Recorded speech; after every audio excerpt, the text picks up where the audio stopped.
Salut à tous! Aujourd'hui, je vais tenter de répondre à une question fréquente sur l'énéagramme: quoi faire de son type dominant? Comme vous le savez peut-être, l'énéagramme n'a pas d'auteur, donc personne pour vous donner la bonne méthode d'utilisation. C'est comme une carte de rando, ça vous indique des éléments du terrain, mais ça ne vous dit pas quel chemin il faut prendre. À chacun de se lancer. Donc je ne vais pas vous donner la réponse, mais je vais vous partager mon expérience. Je vois 3 façons d'utiliser son type énéagramme. Mes idées marchent toujours par 3, je kiffe le 3, c'est plus fort que moi. Ma première réponse: connaître son type dominant permet d'affiner l'observation intérieure. L'énéagramme vous indique en gros comment vous fonctionnez. Mettez-les en question, observez-vous et voyez si ça correspond bien. Demandez-vous pourquoi vous réagissez, qu'est-ce que vous ressentez, quel est le besoin que vous cherchez à satisfaire. On peut se poser ces questions sans l'énéagramme, mais je trouve ça beaucoup plus difficile, voire même impossible au-delà d'un certain point. Si vous connaissez votre type énéagramme, au lieu de partir de rien, de chercher à l'aveuglette, vous partez d'une théorie, une sorte d'hypothèse sur vous-même. Et cette hypothèse peut vous mener très loin dans l'exploration.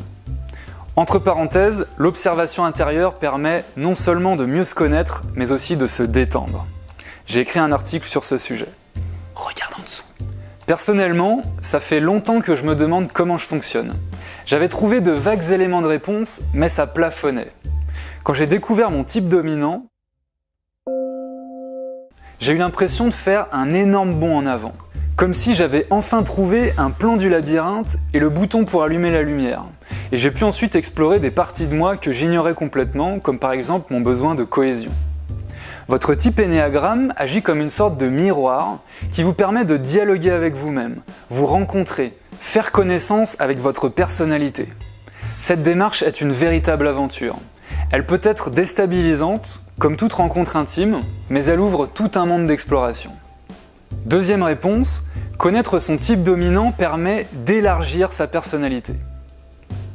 En découvrant mon type énéagramme, je prends conscience des limites de ma personnalité, ses excès, ses crispations. Et si j'arrive à faire confiance qu'il existe d'autres manières de fonctionner et qu'elles peuvent aussi satisfaire mes besoins, je peux essayer de lâcher prise sur mes habitudes et faire évoluer ma personnalité. En pratique, c'est pas évident. C'est un entraînement sur le long terme qui consiste à prendre du recul sur nos propres réactions et petit à petit développer d'autres réactions qui soient choisies et non plus compulsives. C'est comme s'entraîner à changer de main pour écrire ou inverser le couteau et la fourchette. Au début, c'est très gênant, on se sent maladroit et vulnérable. Mais si on persévère, on élargit notre zone de confort et notre champ des possibles. On a beaucoup de réactions intérieures différentes, mais l'énéagramme peut nous aider à discerner les principales. Hélène Palmer parle pour chaque type d'un glissement de l'attention vers son mécanisme de défense.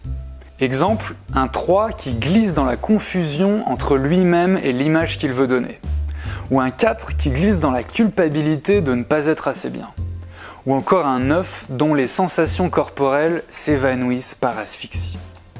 Quand vous connaissez ces mécanismes, grâce à l'énéagramme, vous pouvez les repérer en vous-même au moment où ils se déclenchent. Et là, avec une grande inspiration, vous pouvez choisir de les laisser passer sans vous laisser emporter dans le mouvement.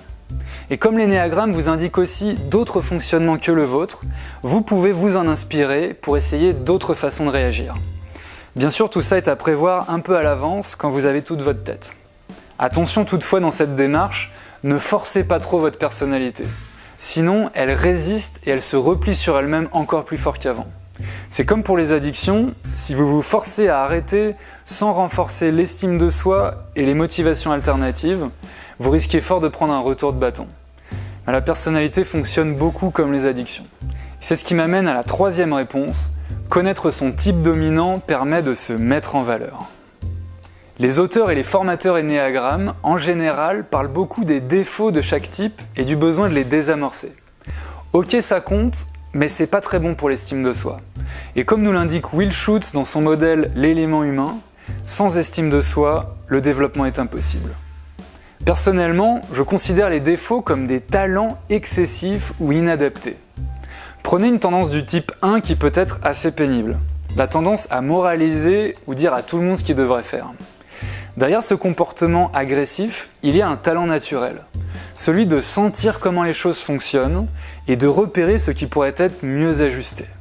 Donc si le 1 est mon type dominant, au lieu de me dire que je suis vraiment nul d'avoir ce caractère pourri, ce qui paradoxalement renforcerait le caractère, je peux repérer mon talent, me féliciter pour ça, me détendre et petit à petit construire dessus.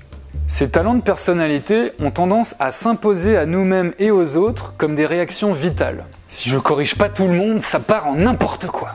Une fois que j'ai découvert mon type dominant et ses talents, je peux chercher à les utiliser de manière constructive, à bon escient, et profiter des talents des autres quand ils sont plus adaptés. En résumé, ma réponse à la question « Quoi faire de son type énéagramme ?» c'est 1. Affiner l'observation intérieure, se rencontrer. 2. Élargir notre personnalité, se dépasser, changer nos habitudes. Et 3. Mettre en valeur nos talents, nos spécialités et renforcer l'estime de soi. Voilà, si ça vous a inspiré, faites-en profiter aux autres en partageant la vidéo, abonnez-vous à la chaîne et venez partager vos expériences et vos questions dans les commentaires. À bientôt pour une prochaine vidéo.